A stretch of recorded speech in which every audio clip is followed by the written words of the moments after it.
Am I the a-hole stories? Am I the a-hole for not allowing my oldest daughter to use my home as her wedding venue because her mother and her family will be invited? I had a restraining order against them until recently. I'm in a pretty bad situation right now. When my stepdaughter got married 2 years ago, she used our home as the wedding venue. We have a meadow in our backyard that is able to accommodate a large number of people, as well as an empty clean barn that can be set up for dinner tables. My daughter was supposed to marry at another location last year, but because of the pandemic, the venue shut down permanently. She's now asked to use my home for the wedding, but I told her my issues with that. I had a restraining order against her mother, my ex, and a few members of her family after threats and harassment were directed towards my wife and myself. The restraining order expired mid-last year, but we haven't heard from them since, but I stayed firm in my decision. This has upset my daughter greatly and she screamed at me, which she's never done. I offered to give her $15,000 for an alternative venue, but now she's adamant about it being our home. I feel extremely uncomfortable giving my ex and her family access to my home because that's where the washrooms will be. My daughter has put this issue on Facebook, and I now have all of my extended family against me. This has also stirred up my ex and her family against me. And worse is that, my wife and stepdaughter are now being accused of trying to ruin my daughter's wedding when they haven't played any part in it. I'm planning on giving in and letting my daughter use our home for the wedding later this year. But I'm going to tell my wife and stepdaughter not to be around for it. Which I'm sure is going to create a bunch of other issues. Am I the a-hole? Now for the top comments before the little update. Phew, what a sticky wicket. Not the a-hole under the circumstances. Recommendation: renting porta potties, and maybe a commercial tent for the bride to get ready in, for the day, is relatively inexpensive, and will ensure that nobody needs access to your home. And security for the house access perhaps? In addition to having some sort of bouncer for the outside activities in case these folks make a scene. Definitely not the a-hole. Definitely some security cameras around the house. I'd do the porta potties and tent route and lock the house up on the day of. Also OP, talk to your daughter. Does she feel a little neglected compared to stepdaughter? Is there something more going on with her that made her unexpectedly scream like that? Did she know about the restraining order and the reason behind it? Are you kidding? Not the a-hole. You kinda had a restraining order on 2 members, and you gave her an opportunity to find somewhere else. Why is she so adamant about your house? I would bet money on her mom laying it onto her about how her father must prefer his stepdaughter and that sort of thing. Adult children can still be hurt and weaponized, particularly if there are any old wounds from childhood that can be picked at. I'm not saying OP did anything wrong, we don't know the story, but divorce and blended families can be hard on kids, especially if things get nasty between the parents, which the existence of a restraining order suggests they did. If she went far enough that there was a restraining order involved, I don't doubt she'd use her daughter to cause more drama. Not the a-hole. Go renew the restraining order if your ex and her family are harassing you, and explain to your daughter that she can either have the wedding at your home without her mother and her side of the family, or she can accept the $15,000 and have it elsewhere, but for personal safety reasons you will not let her mother into your home. Otherwise, rent porta potties. They have some super fancy ones for wedding venues. Trailers don't look or smell like porta potties, with a washroom. I won't be renewing the order because I don't have any real standing this time. I also don't want to renew it because I do want to attend my daughter's wedding without causing any issues. But the outdoor bathrooms are an excellent idea. I have texted the idea to my daughter. Update to my post. I messaged my daughter about the outdoor trailer bathrooms and she has refused, and said it was a disgusting idea. She then accused me of treating her worse than my stepdaughter, and that I play favorites and that I'm a terrible father. She does not want the wedding at her home anymore and hung up. She is no longer picking up my calls. I also got an angry call from my mother who says she is hosting her wedding instead. And that I will not be welcomed at the wedding. My father will be walking my daughter down the aisle instead of me. Thanks everyone for the advice. I appreciate it. But I feel like I've made the biggest mistake of my life. I'm completely heartbroken. Now for the next story. Am I the a-hole for refusing to have a do-over wedding as we eloped already? I was meant to get married last year at a full-on big white wedding arranged and paid for by mine and my husband's parents. It got cancelled for obvious reasons and everyone got their money back. Around the same time, both myself and my husband had falling outs with our parents/siblings that meant we didn't talk to our families for a while. His family don't like me and mine don't like him.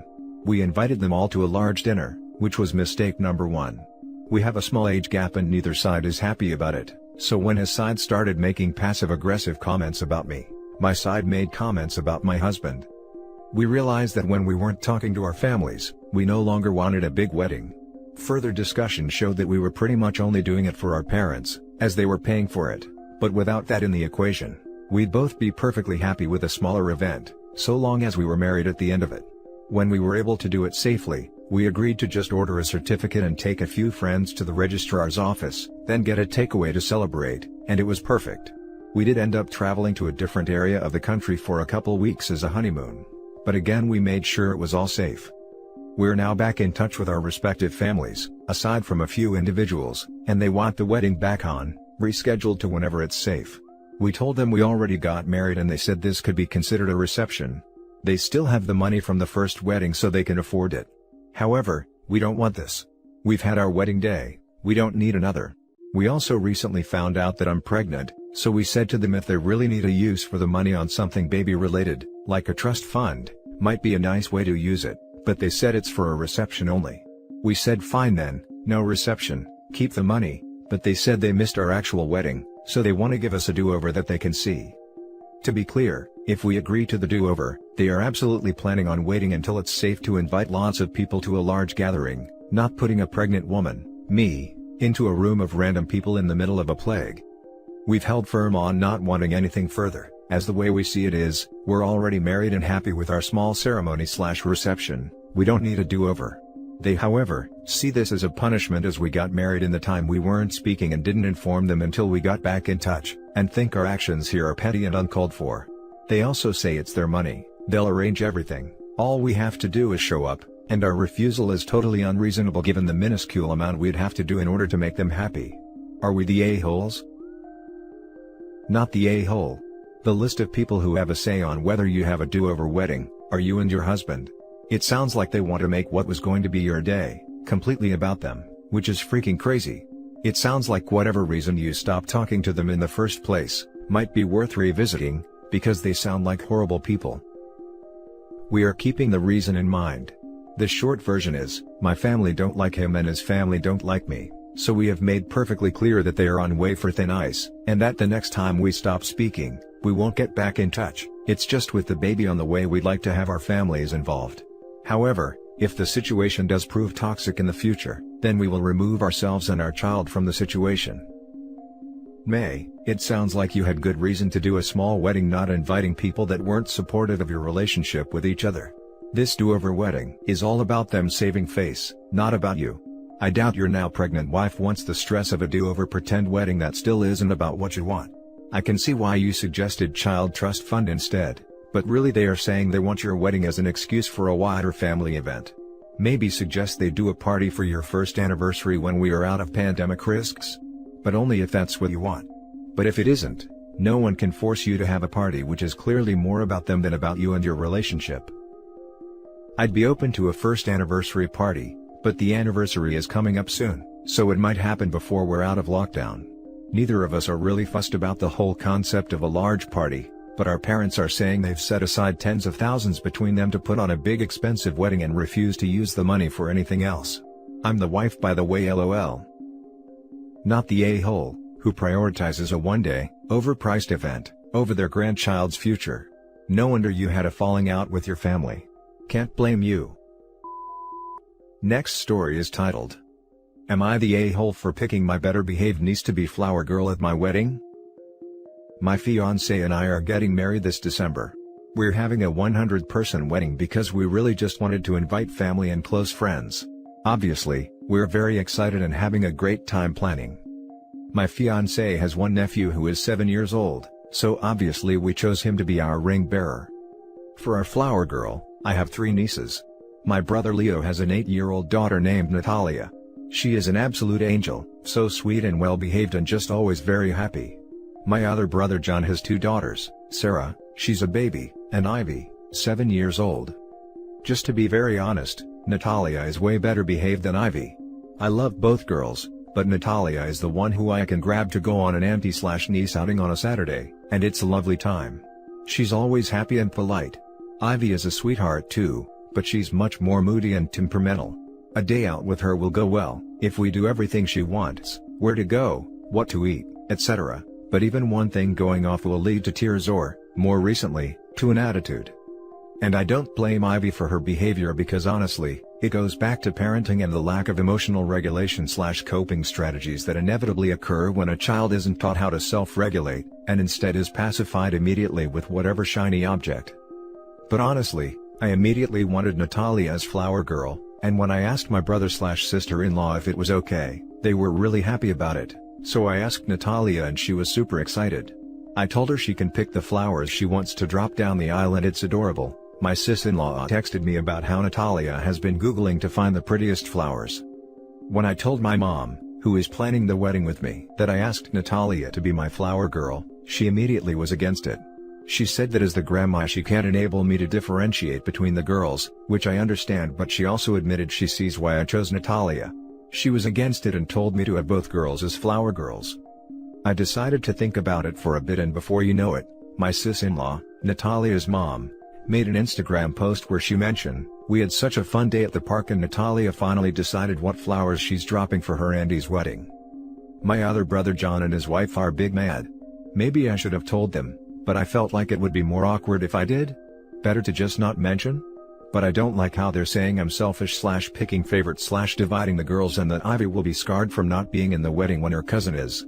It's obvious to anyone that with one niece I'm guaranteed to have a smiling flower girl and with another niece it's a 50-50 shot.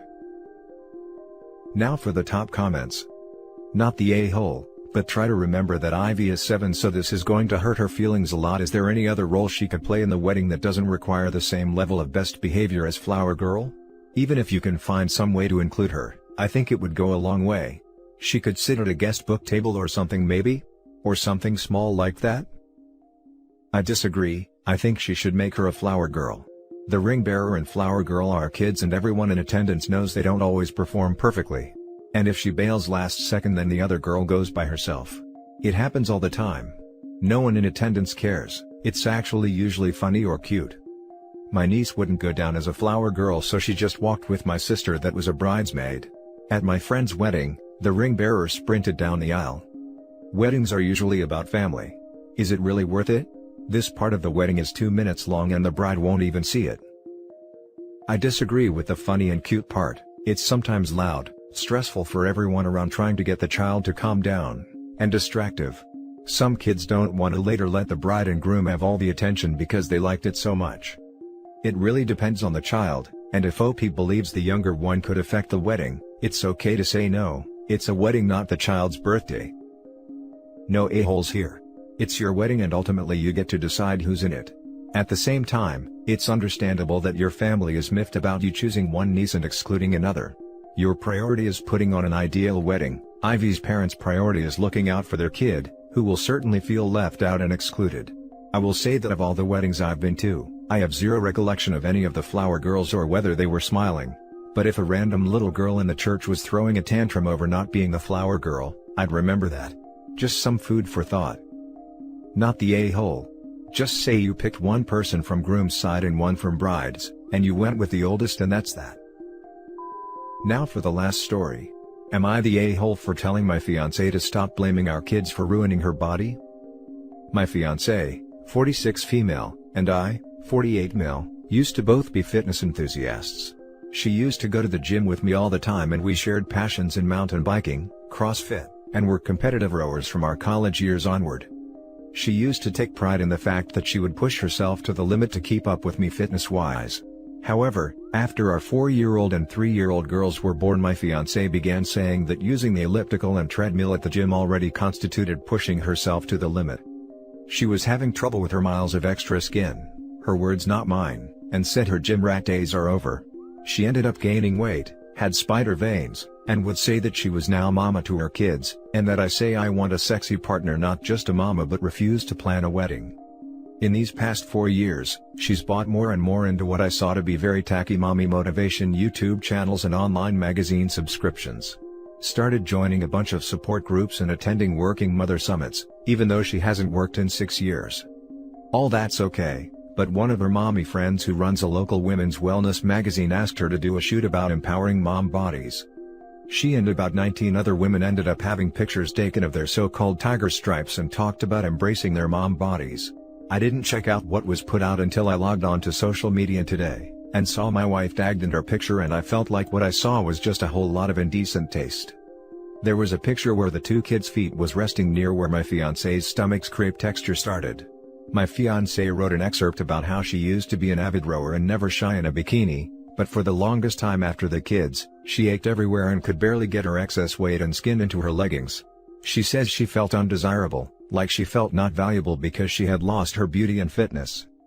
But then she tries to dispel it all by saying she realizes that her kids don't care and think she's beautiful, and that her body made her proud to be a woman because it housed her kids for 9 months. I confronted my fiancé and said it was one thing to not feel like a woman, but to essentially blame our kids for ruining her body when she made the decision as an adult with free will was horrible mothering. She yelled that this wasn't what she meant, and that she was saying she's grateful her body gave us children. I said that obviously the picture with our kids' feet around her stomach was pointing out the cause of her ruined body, and it couldn't be more obvious. Am I the a-hole for thinking that she needed to hear that she can't blame others when if she really ruined her body that was her own decision, not my kids? Ha ha ha, you're about to get torn apart on this sub. Good luck, a-hole. It's like blood in the water. You're the a-hole. So much. Your wife is trying to feel secure in her body, which has changed after having kids. She's trying to be proud and feel empowered by her body. And you're being a jerk about it. At the end of the day, having your kids has changed her body, and by the sounds of it, her mindset too. Which isn't a bad thing. OP needs a come to Jesus moment. Yikes. You're the a-hole, and I hope you end up with a crepe textured stomach. What does that even mean, laughing my butt off? You're the a-hole, and I'm pretty sure you know it. First of all, why are you calling this her decision when she didn't get pregnant on her own? Second, do you have a problem with her body or not? If not, then I don't know what the hell you're so upset over. She doesn't look the way she did pre-kids, and that may have been difficult for her to cope with, but that doesn't mean she's lying when she says it was worth the trade-off the way you seem to think she is. If you do, and I think it's pretty clear what the case is from your fixation on her stripes and crepe and all the other stuff that makes a pose you probably wouldn't have thought twice about before her pregnancy seem tasteless to you now, then you're the one trying to blame the kids for your issues, and you need to knock it off. Also, what's this about you not wanting to plan a wedding? You know there aren't any actual points in a-hole bingo, right? After he made the comment that he wanted a sexy partner, not just a mama, I went from you're the a-hole to a massive you're the a-hole. Seriously, 2 kids under 5 changes a body, and her job is not to please him and give him what he wants. He either needs to grow up or leave. She deserves better than him. And that's it for this video, guys. If you have thoughts to share, leave a comment below.